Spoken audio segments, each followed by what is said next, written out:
일부 때 우리 성도들이 오늘 좀 많이 졸아서 제가 설교를 내가 못하나 근데 지금은 좀 위로 받았습니다. 왜냐면 일부 때 에어컨이 잘 안 됐더라고요. 죄송합니다. 쓸데없는 말. 청소년 사역을 할 때 있었던 일입니다. 무슨 문제로 한 학생이 교회 안 오겠답니다. 그런데 보통 이런 아이들은 별 문제가 안 돼요. 왜냐하면 진짜 교회에 안 나올 녀석들은 그냥 안 나옵니다. 자기가 안 나오겠다고 말하지 않고 그냥 안 나옵니다. 그런데 이 녀석은 나 교회 안 가라고 선언하고 안 나옵니다. 그러면 이건 뭡니까? 나 좀 신경 쓰라는 거예요. 나 좀 더 챙기라는 얘기죠. 나 섭섭하다는 얘기입니다. 그래서 이 녀석이 그 어머니가 그 아이를 데리고 끌고 주일 예배에 데리고 와서 앉혔어요.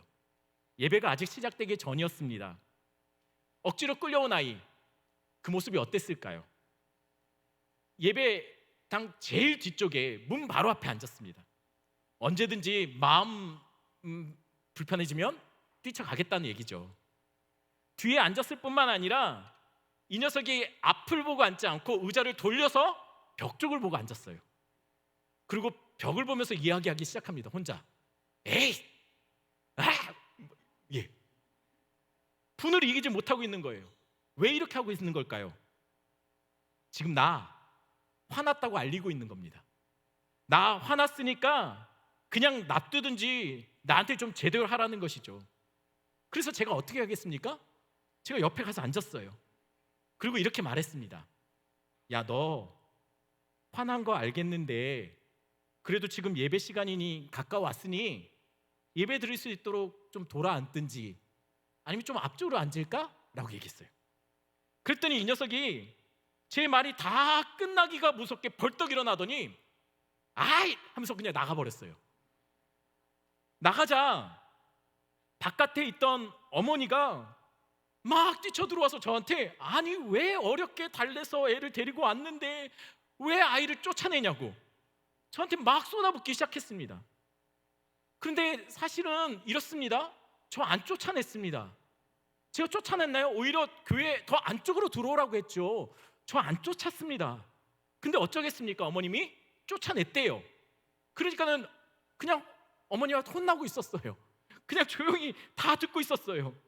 그러더니 그 어머님이 실컷 막 화를 내시더니 가시면서 이렇게 말했습니다. 도대체 여기 담당 목사는 어디 있는 거야? 하고 갔어요. 이 아이가 교회에 지금 와줬는데 그런데 왜 담당 목사는 신경을 안 쓰냐는 거예요. 와줬는데 말이죠. 그런데 문제는 그 목사가 저예요. 저는 처음부터 아이 옆에 있었고 처음부터 어머님 말씀을 들어줬거든요. 수영로교회가 굉장히 커요. 교육자만 150명이 넘습니다. 그래서 가끔은 교회 성도들이 목사가 누군지 잘 몰라요. 그래서 제가 교회에 늘 왔다 갔다 하면서 우리 수영로교회 전도지를 많이 받았어요. 교회 다니시라고. 그래서 저 목사인데요라 말하면 그렇게 말씀하세요. 아, 오신지 요번에 오셨나 봐요. 저 9년 됐는데요. 아마 그분이 저를 보면 제가 뭐 여러분들 인정 안 하겠지만 저는 그렇게 믿고 있으니까 저 동안이지 않습니까? 예, 아멘 하신 분 복이 있을 겁니다. 예, 그래서 아마 제가 청년 교사인 줄 알았나 봐요. 그래서 막 실컷 쏟아붓고 가셨어요. 나중에 전화 와서 아유 몰랐죠, 죄송해요 막 그러긴 하셨는데 아니 저는 이 어머니가 아들이 화났으면 다른 모든 사람들은 이 아이의 기분에 맞춰줘야 된다고 생각하시나 봐요. 왜 그럴까 생각해 봤습니다. 아마도 그 어머니가 그동안 집에 있을 때 이 아이가 화나면 다 그렇게 맞춰줬나 봐요. 그러니 이 아이가 화났으면 다른 사람 주변 사람들은 다 이 아이한테 기분에 맞춰줘서 눈치 봐야 된다고 생각했던 것 같아요. 오늘 본문에 가인이 아벨을 죽이는 장면이 나옵니다. 왜 가인은 아벨을 죽였을까요? 혹시 그 생각 해보셨나요? 가인이 왜 아벨을 죽였을까요? 이유는 분명합니다. 가인은 화가 나서 죽였습니다. 왜 화가 났죠? 5절 말씀 볼까요? 5절 말씀 한 목소리로 읽겠습니다. 가인과 그의 재물은 받지 아니하신지라 가인이 몹시 분하여 안색이 변하니, 가인이 화가 잔뜩 난 겁니다. 왜 그가 화를 내고 있을까요? 이유는 명확합니다. 하나님이 그의 재물을 받지 않았기 때문이죠. 그런데 재물을 안 받았다고 이렇게 화를 낼 필요가 있을까요? 이게 단순히 재물을 안 받은 정도의 문제가 아니기 때문이에요. 왜냐하면 성경이 분명히 말하고 있지 않습니까? 가인과 그 재물을 안 받으셨다고요. 이게 무슨 의미냐면, 예를 들면 이렇습니다. 한 남자가 평소에 좋아하던 여자를 찾아가 반지를 선물했어요. 이 반지는 제법 큰 알이 박혀 있었습니다. 말하자면 비싼 거였다는 거예요. 그런데 그 여자가 그 반지를 보더니 이렇게 말을 한 거예요. 저는 이 반지를 받을 수 없습니다. 가져가세요. 이 말의 의미는 반지가 마음에 안 들었다는 이야기일까요? 왜 반지가 마음에 안 들겠습니까? 반지는 분명 마음에 들었을 겁니다. 알이 박혔다니까요. 그럼 왜 반지를 안 받았을까요? 반지의 문제가 아니에요. 그 사람이 마음에 안 든다는 거예요. 만약 반지의 문제면 다른 반지 갖고 오면 되죠. 아니면 알이 작으면 더 열심히 벌어서 더 큰 알 박힌 걸로 갖다 주면 되겠죠. 그런데 문제는 그 사람이 문제였다는 거예요. 그러니 반지를 바꿀 생각을 하면 안 됩니다. 또한 그 아가씨에게, 아니 이게 얼마짜리인데 내가 이거 사기 위해서 얼마나 수고했는데 내 성의가 있지, 이럴 필요 없어요. 받고 안 받고는 누구 마음입니까? 그 여자의 마음이에요. 바뀌어야 될 것은 반지가 아닙니다. 바뀌어야 될 건 뭐죠? 나예요. 내가 바뀌어야 돼요. 내가 그 사람에게 다른 사람이라는 것을 보여줄 수 있어야 돼요. 가인도 마찬가지입니다. 만약 재물의 문제였다면 가인은 재물을 바꿔서 오면 됩니다. 그런데 문제는 하나님이 재물을 안 받으신 것이 아니라 가인과 그 재물을 안 받으셨다는 거예요. 그럼 가인은 어떻게 해야 될까요? 아니, 내가 이 정도 했으면, 이 정도 정성을 들였으면 하나님이 성의를 봐서라도 받아줘야지. 하나님의 생각을 고칠까요? 하나님을 바꿔놓을까요? 그게 아니라는 것이죠. 바뀌어야 할 것은 하나님 앞에 서 있는 가인 그 자신입니다. 그런데 문제는 가인은 자신을 바꿀 생각이 없어요. 왜 바꿀 생각이 없을까요? 내가 뭘 잘못했는데요? 가인은 아니 내가 뭘 잘못했는데, 내가 뭐가 문제인데 라는 것이죠. 자기는 문제가 없다는 겁니다. 여러분, 가인이 문제가 없다고 하면 누가 문제입니까? 하나님이 문제라는 거예요. 아니 어떻게 내 재물을 안 받으실 수 있냐라는 것이에요. 이만큼 했으면 받아야지. 그래서 가인은 화가 난 겁니다. 그냥 불편한 정도가 아니에요. 그는 분해서 씩씩거리다 얼굴이 빨갛게 달아올랐습니다. 안색이 변했어요. 나 화났으니까 건들지 말라는 것이죠. 가인이 화가 난 이유는 아마도 제가 맡았던 학생, 그 학생과 같은 문제일 거예요. 아니 내가 교회에 와준 것도 고맙지, 내가 이렇게 제사를 드린 것도 고맙지, 이 정도 했는데 왜 나를 건드려? 왜 나를 바꾸려고 하는 거야? 라는 것이죠.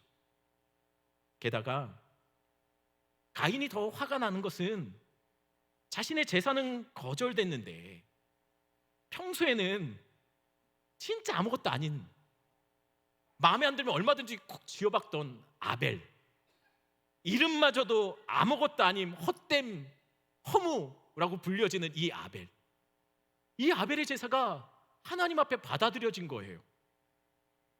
이러면 더 비참해지잖아요. 원래 그렇지 않습니까? 내가 안 됐는데 남이 되면 이거는 심각한 문제잖아요. 안 되려면 같이 안 돼야지. 우리도 그렇지 않습니까? 아이가 100점 맞아 왔어요. 그럼 부모님 제일 먼저 뭘 할까요? 아우 수고했어, 잘했어. 그것보다 다른 애들은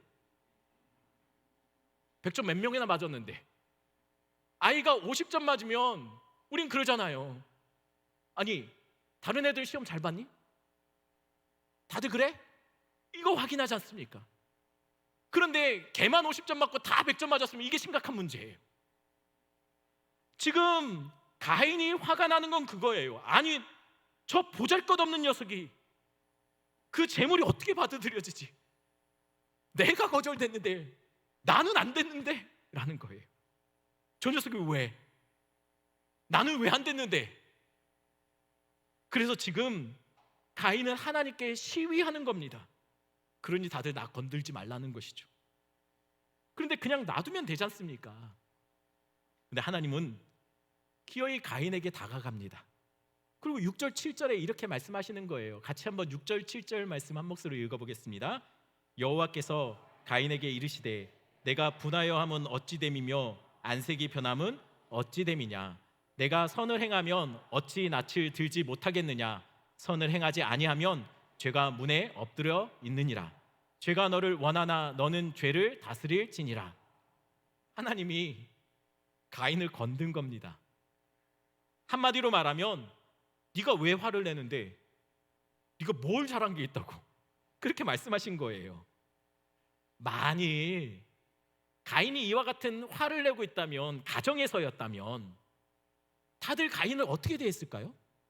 제가 지난 시간에도 말했던 것처럼 가인은 인류 최초의 장자로 태어난 자예요. 그가 태어나는 순간 하와는 이가 바로 여인의 후손인가? 하나님이 약속한 여인의 후손인가라고 생각을 했어요. 그래서 어색하지만 이렇게 표현했죠. 내가 여호와와 함께 낳았다라고 얘기를 해요. 그 원어로 해석하면 그러거든요. 내가 여호와와 함께 낳았다. 그러니까 무슨 얘기냐면 하나님이 보내주신 특별한 아이라고 생각했단 말입니다. 그러니 자라면서 얼마나 특별 대우를 받고 애지중지 자랐겠습니까? 그런 가인이 화가 난 상황이라면 아마 아담과 하와는 모두 알아서 가인 눈치 보고 가인 기분 맞춰가며 다른 사람 전부 다 조용히, 형 화났어. 그러면 알아서 다들 조용히 하는 분위기였을 거예요. 물론 자기끼리만 있을 때는, 가인 없을 때는 이렇게 푸념을 늘어놓았을 겁니다. 에이구, 내가 상전을 모시고 산다 살아. 그렇게 말했을 거예요. 그런데 이게 어디 하나님께 통하겠습니까? 하나님은 가인의 감정이나 그의 눈치를 보시며 움직이는 분이 아니지 않습니까? 그러니 결국 가인은 더 화가 난 거예요. 자기를 특별 대우도 안 하시고, 또한 거절당한 분노, 무엇보다도 나만 거절됐다는 거예요. 저 아벨이 받아들여졌는데. 무너진 자존심, 이 모든 것이 같이 한꺼번에 폭발을 한 겁니다. 그래서 어떻게 합니까? 8절 말씀이에요. 8절 말씀 같이 보겠습니다. 8절 한 목소리로 읽습니다. 가인이 그의 아우 아벨에게 말하고 그들이 들에 있을 때에 가인이 그의 아우 아벨을 쳐 죽이니라. 가인은 참지 못했습니다. 그리고 그 아우에게 말하여 들로 나갔고 그리고 아벨을 그곳에서 쳐 죽인 거예요. 여러분, 그런데 이상한 것이 있습니다. 가인은 누구에게 화가 났죠? 가인 누구에게 화가 났습니까? 하나님에게요. 하나님인데 그런데 왜 가인은 아벨을 죽였을까요? 화는 하나님께 났는데 왜 아벨을 죽였을까요?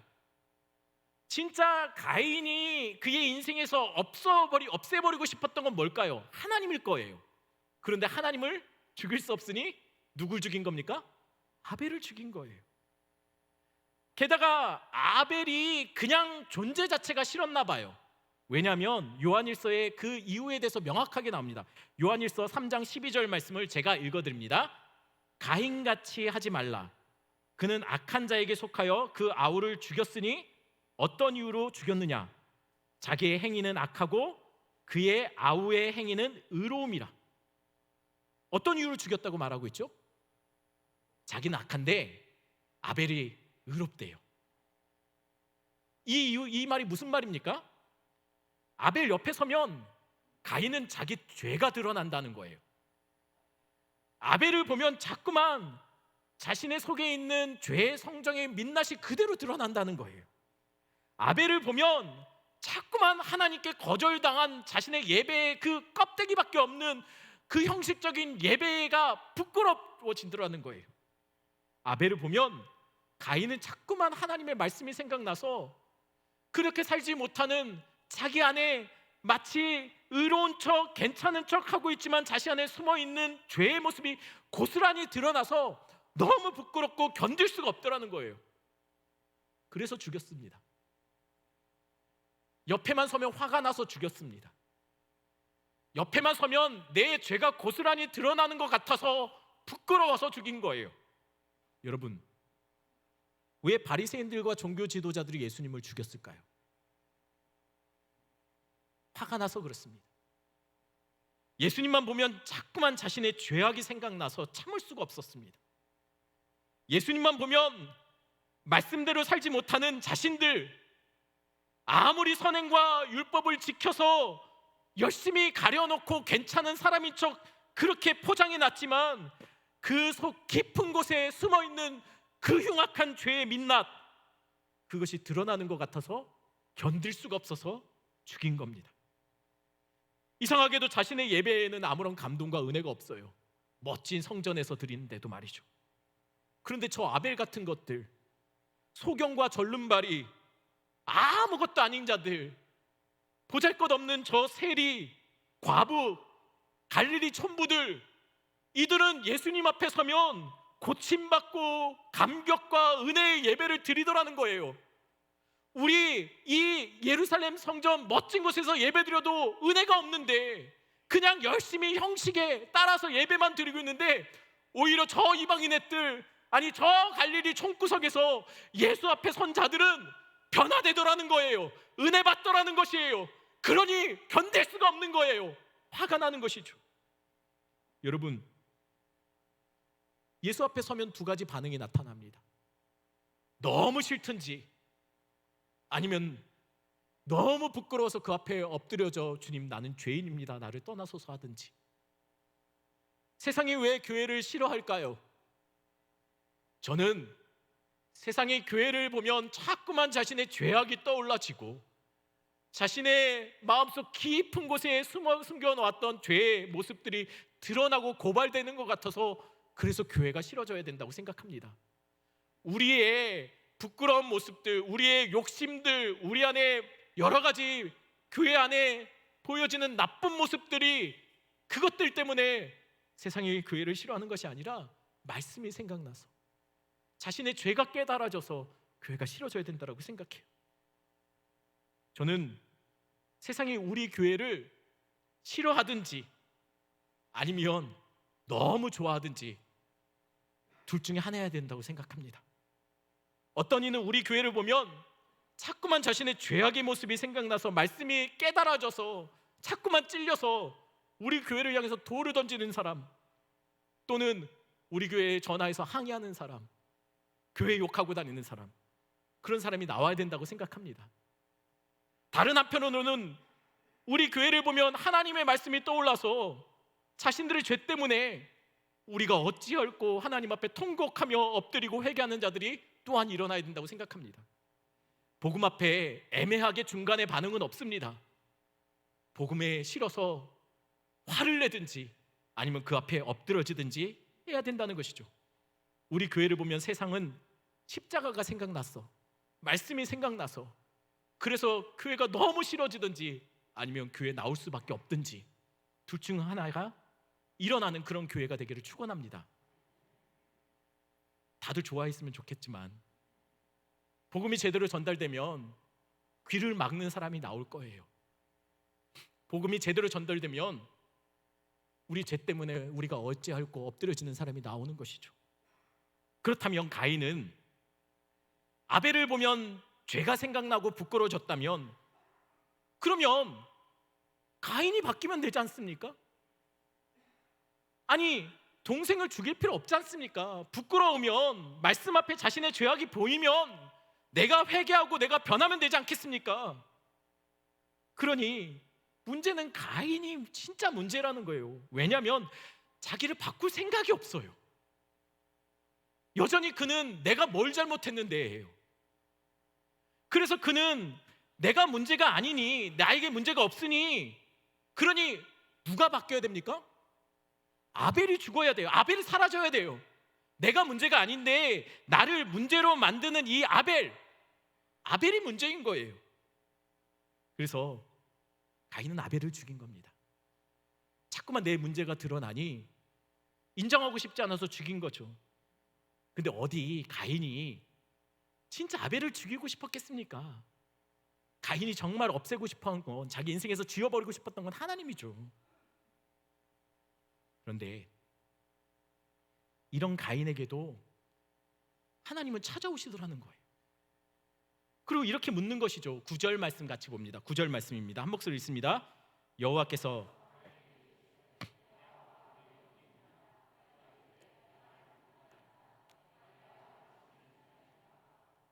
가인에게 하나님이 이렇게 물었습니다. 내 아우 아벨이 어디 있느냐? 하나님 몰라서 물었을까요? 하나님 알고도 물어보신 겁니다. 알면서 왜 물었을까요? 지금 하나님은 가인에게 스스로 죄를 고백할, 스스로 회개할 수 있는 기회를 주신 거예요. 하나님은 그렇게 기회를 주시는데 가인은 어떻게 반응했나요? 9절에 보면 가인은 이렇게 말합니다. 내가 알지 못합니다. 거짓말했습니다. 가인이 모를 리가 없지요. 그는 한술 더 떱니다. 그리고 이렇게 덧붙이죠. 하나님, 내가 내 아우를 지키는 자입니까? 여러분, 여전히 따지고 묻는 거예요. 여전히 하나님께 그의 섭섭함을 드러내고 있는 거예요. 이거 사이코패스 아닐까요?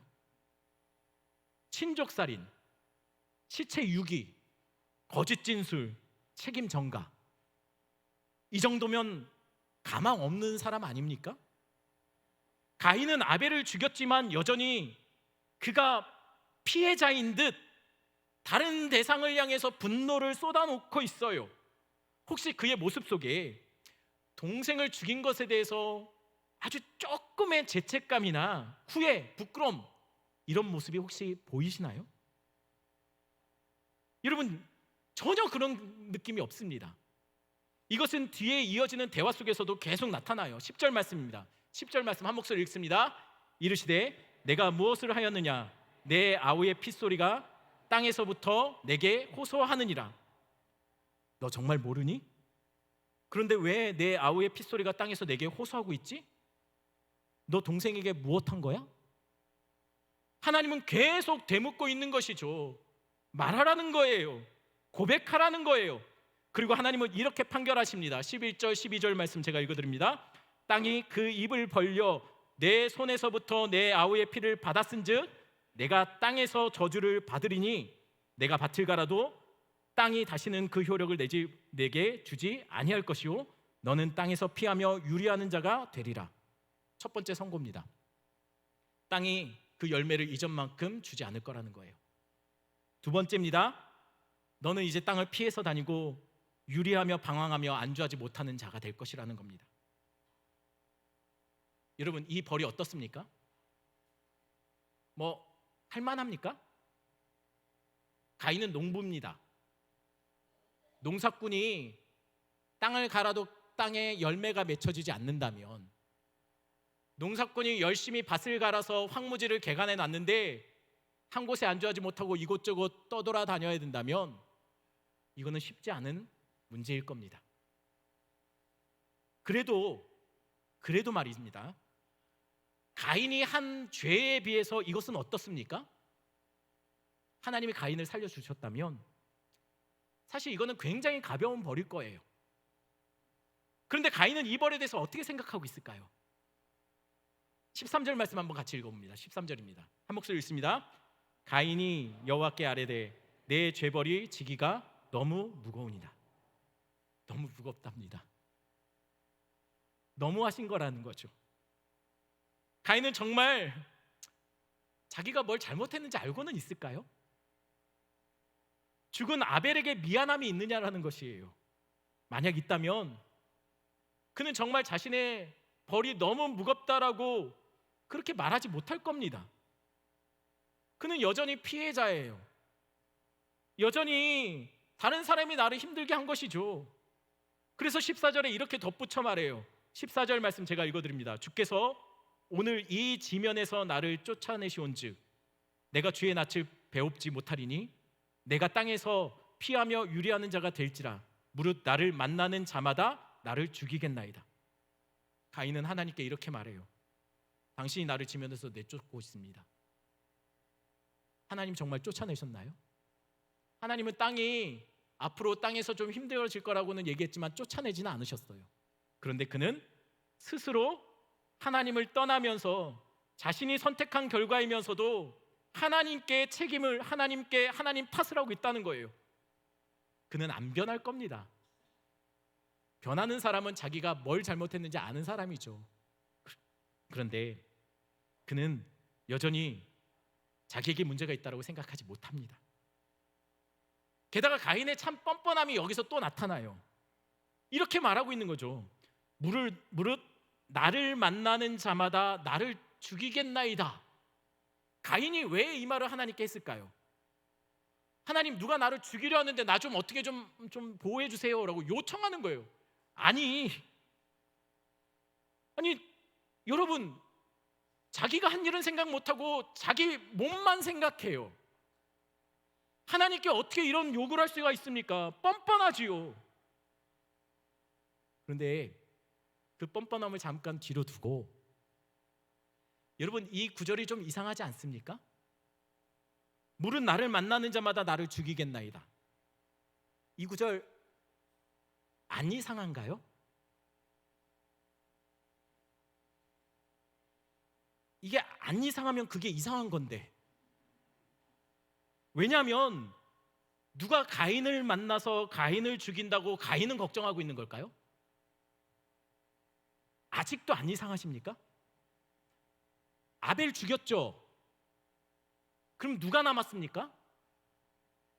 아담과 하와가 남았어요. 그러면 가인이 걱정하는, 자기를 죽일 거라고 하는 걱정하는 사람은 아담과 하와가 자기를 죽인다고 생각하는 걸까요? 아직도 뭐가 이상한지 몰라서 옆 사람에게 물어보고 싶은데, 무슨 얘기냐면 성경에는 지금 태어난 아들은 가인과 아벨입니다. 아벨은 죽었습니다. 근데 가인은 지금 누가 나를 죽일까 걱정하고 있어요. 설마 아담과 하와가 죽이겠습니까? 그럼 누가 죽인다고 이게 걱정하는 것일까요? 이것에 대해서 어떤 분들은 그렇게도 말해요. 들짐승들이 인간의 범죄로 인해서 이렇게 굉장히 포악해졌을 거다. 그래서 가인이 걱정하는 건 들짐승들이 자기를 해할까 봐 걱정하는 것이다라고 얘기하는 사람도 있습니다. 근데 여러분, 아셔야 될 것은 성경은 온통 구속사에 관한 것들만 관심이 있어요. 아담과 하와의 가족에 대해서 관심이 있는 게 아니라 그를 통해서 이어져갈 예수 그리스도의 탄생에만 관심이 있어요. 그러니 성경은 구속사와 연관성이 있는 것을 선별해서 선택적으로 기록하고 있다는 거예요. 이 말은 곧 무슨 말이냐면, 성경에는 아담과 하와의 아들들의 가인과 아벨만 기록하고 있지만 실제로는 그들이 태어난 이후 또는 그 중간에도 많은 자녀들이 태어났을 수도 있다는 거예요. 그럼 확실한 것은 실제로 다른 아들들이 태어나지 않고 둘만 아들로 태어났다 할지라도 분명한 것은 다른 딸들이 이미 태어난 것 같아요.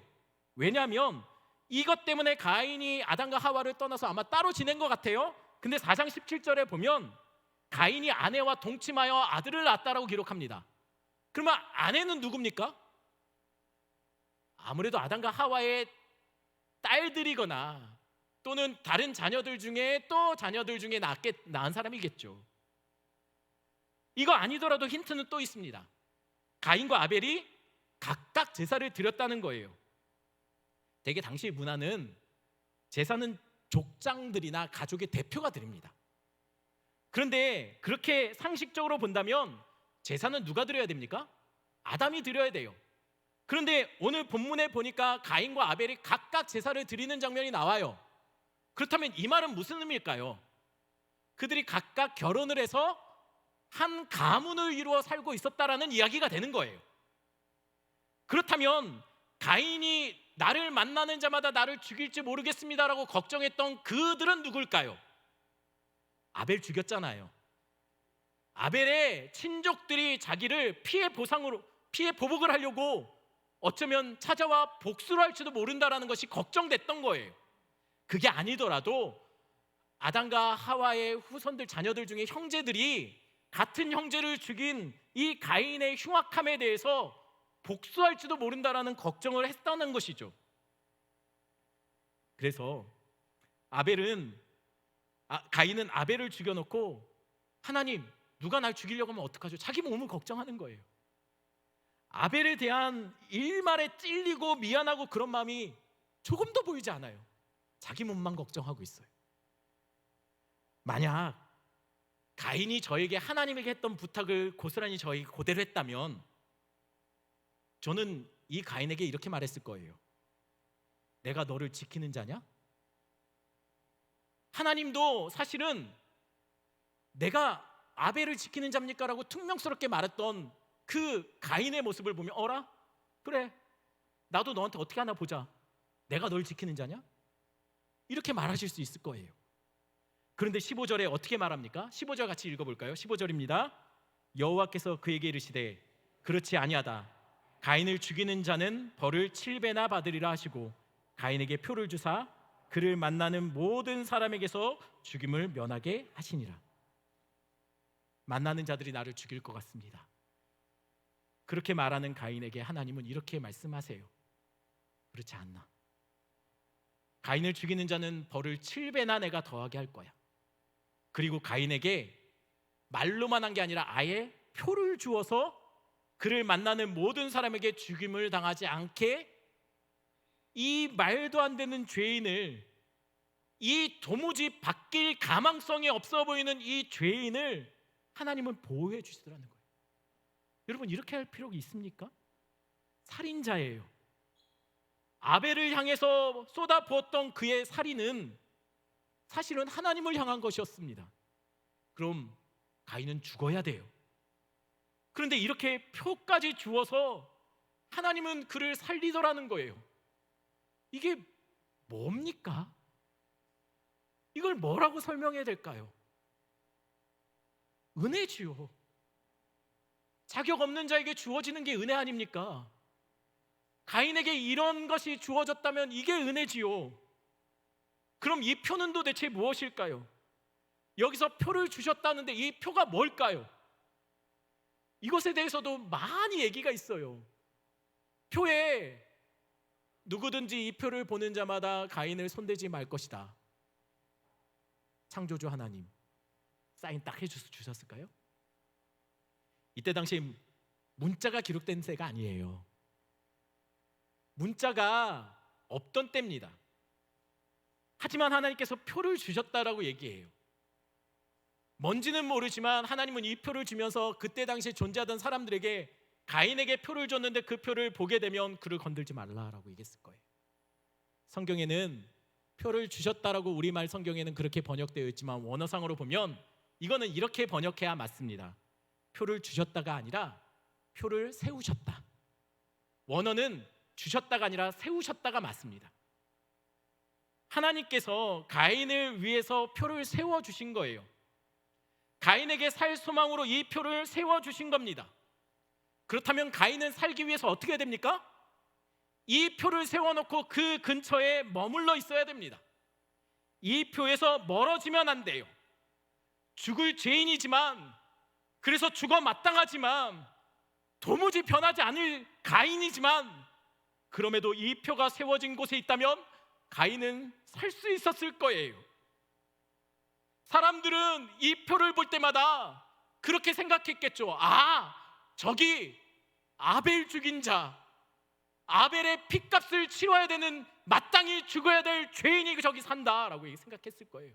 하지만 하나님의 은혜로, 도무지 이해는 안 되지만 하나님의 은혜로 도저히 그 생명을 취할 수 없는 자, 죽어 마땅하지만 죽일 수 없는 자가 저기에 사는구나 라는 것을 이 표를 보는 사람마다, 이 세워진 표를 보는 사람마다, 아, 저기에 죄인이 있다, 하지만 은혜로 사는 자가 저기에 있다라고 그들은 그것을 볼 때마다 마음속에 떠올렸을 거라는 거예요. 그럼 이 표가 가인에게 어떻게 느껴졌을까요? 가인은 이 표를 세워놓으면 자랑스러웠을까요? 부끄러웠을 거예요. 이 표를 볼 때마다 생각나는 것은, 아, 내가 아벨 죽인 자인데, 여기 아무 죄 없는 형제가 죽고 나 같은 살인자가 사는구나. 하나님의 은혜 아니면 살 수 없는 죄인이 이 표 때문에 사는구나. 이 표는 죽으면 안 되는 의인이 죽고 살면 안 되는 죄인이 사는 곳임을 보여주는 표였습니다. 그래서 가인은 이 표를 세워놓고 그것을 볼 때마다 찔렸을 거예요. 부끄러웠을 거예요. 아벨을 죽인 그 상황, 그 현장이 떠올라졌을 거예요. 그리고 부족한 제사를 드렸던 자신의 그 흉악하고 가식적인 모습이 떠올라졌을 거예요. 그래서 가인은 이 표를 세워놓는 것이 부끄러웠을 겁니다. 어쩜 그래서 이 뒷부분에 가인이 성을 쌓아서 살았다라고 얘기하는데 어쩌면 그래서일지도 모르겠어요. 하나님은 지켜주신다고 했는데 그는 그 스스로 보호받기 위해 성을 쌓는 거예요.